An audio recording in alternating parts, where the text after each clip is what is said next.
Саламатсыңарбы урматтуу окуучулар. Онлайн курстук сабакта жолугушуп турганыма аябай кубанычтамын. 7 мектеп лицейи 9 класс кыргыз тили. Мен Мадиманова Самара Мамановна. Балдар, демек сабакты баштайбыз. Төмөнкү сүйлөмдөргө кайда, каерде, кайсы жакта ушул сүйлөмдөргө суроо берүү аркылуу бүгүнкү жаңы теманы бир эле таап алууга аракет жасайбыз. Анда эмесе, мисалы, сөз көп жерде чындык аз. Билим кайда болсо, өндөр да ошол жерде. Демек, кайда чындык аз? Сөз көп жерде. Демек, ордун билдирип жатат. Андан кийин билим кайда болсо, өнөр кайда? Демек, ошол жерде. Көрдүңөрбү? Демек, бүгүнкү сабактын темасы орун багыныңкы сүйлөм. Дептериңизди ачып, сабактын темасын жазып аласыңар. Анда эмесе орун багыныңкы сүйлөмдө эмне айтабыз? Көңүл бурганда. Орун багыныңкы сүйлөм баш сүйлөмдөгү кыймыл-аракеттин окуянын кайсы жерде болгондугун көрсөтөт. Кайда, кайдан, кайсы жерде деген сыяктуу суроолорго жооп берет. Орун багыныңкы сүйлөм тилибизди сейрек өчүрөйт. Жана анын түзүлүш жолу да чектелүү. Орун багынычтуу татаал сүйлөмдөр уюшулганда, анын тутумундагы багыныңкы сүйлөмдүн баяндоочу дайыма са формасындагы шарттуу ыңгайдан. Бул да мындан тышкары багыныңкы сүйлөм менен баш сүйлөмдүн тутумуна ошондо, кайда, ошол жерде, кайда, ошол жакта, кайерка, ошол жакка, каяктан, ошол жактан, кайсы жерге, ошол жерде деген сыяктуу сөздөр кошулуп айтылат. Ал эми мааниси боюнча орун багыныңкы сүйлөм баш сүйлөмдөгү кыймыл-аракеттин болгон ордун аныктап турат. Мисалы, өкмөтүбүз кайда жиберсе, ошол жерде эмгектенебиз. Мында багыныңкы сүйлөмдүн шарттуу ыңгайдын са формасында келип, өзүнөн кийинки баш сүйлөм менен тутумдашып турат. Экинчи жагынан кайда, ошол жерде деген байламдагы функциядагы сөздөр да ал орун багыныңкы сүйлөм менен баш сүйлөмдүн ортосундагы маанилик байланышты бекемдеп, чыңдап турат. Мааниси боюнча багыныңкы сүйлөмдүн баш сүйлөмдөгү кыймыл-аракеттин кайсы жерде аткарылышы ордун көрсөтүп турат, аныктап турат. Бул жерде өкмөт жиберген жерде иштерин аныктап көрсөттү. Кийинки орун багыныңкы сүйлөмдөр негизинен төмөнгөдөгү маанилерди туюндурат. Эгерде багыныңкы сүйлөм менен баш сүйлөмдүн тутумунда келген жогорку байламдалык функциядагы сөздөр жатыш жөндөмүдө айтылса, орун багыныңкы сүйлөм баш сүйлөмдөгү кыймыл-аракеттин окуянын болгон аракетин билдирет. Сиз кайда болсоңуз, мен ошол жерде. Кай жерде той тамаша болсо, ыманбай сараласы менен ошондо. Каерде сын болсо, ал жерде өсүш болот.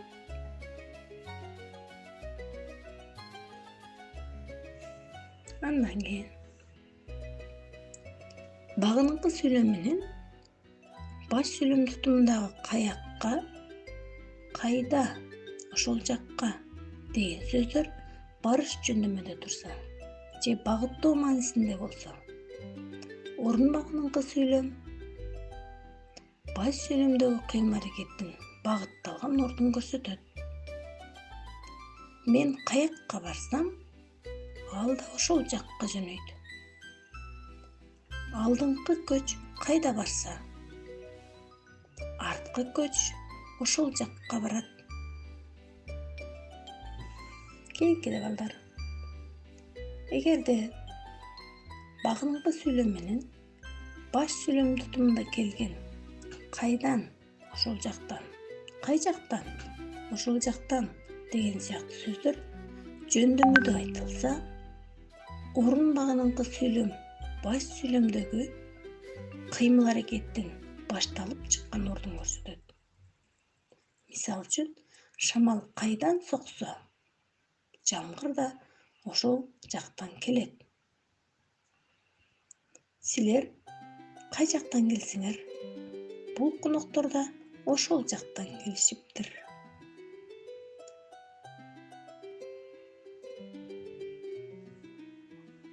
Андан кийин кээде багынкы сүйлөм менен баш сүйлөм тутумунда келген жогоркудай орундук маанидеги сөздөр бирдей жөндөмүдө эмес, ар түрдүү жөндөмүдө айтылып калышы да мүмкүн.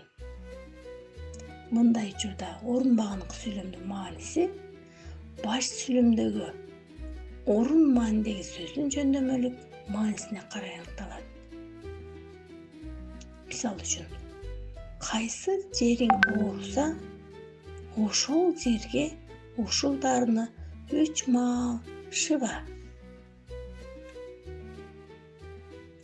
Биздин жаштар кайсы жерге жиберилсе, ошол жерде жаңыча иш башталат.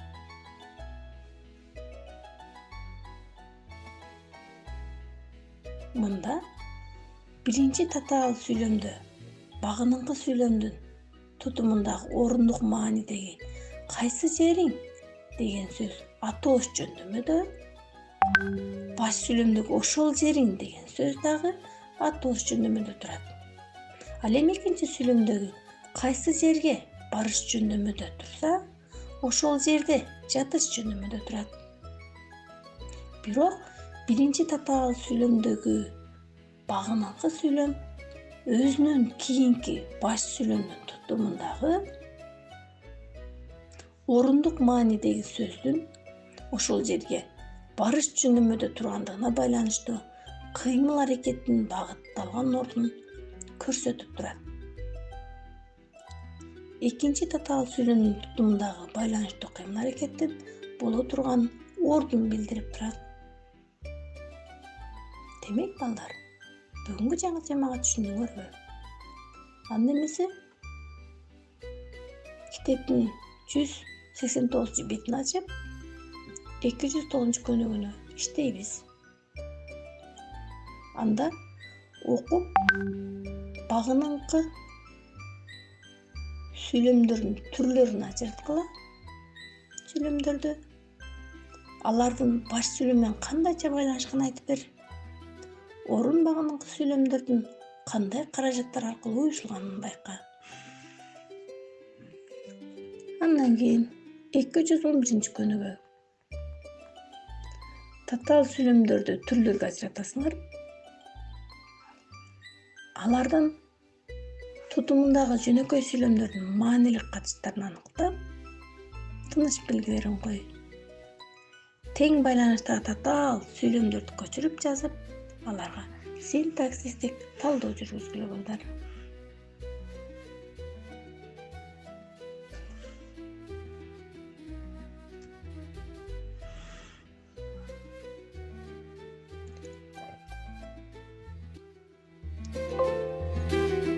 Эмесе балдар, бизге берилген убакыт да соңуна чыгып баратат. Анда эмесе үйгө тапшырма алабыз. Үйгө тапшырма. Орун багынкы сүйлөмгө 3 сүйлөм түзөбүз.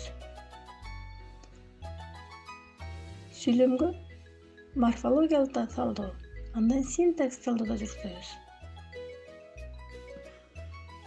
Анда эмесе балдар, көңүл бурганыңар үчүн чоң рахмат. Көрүшкөнчө.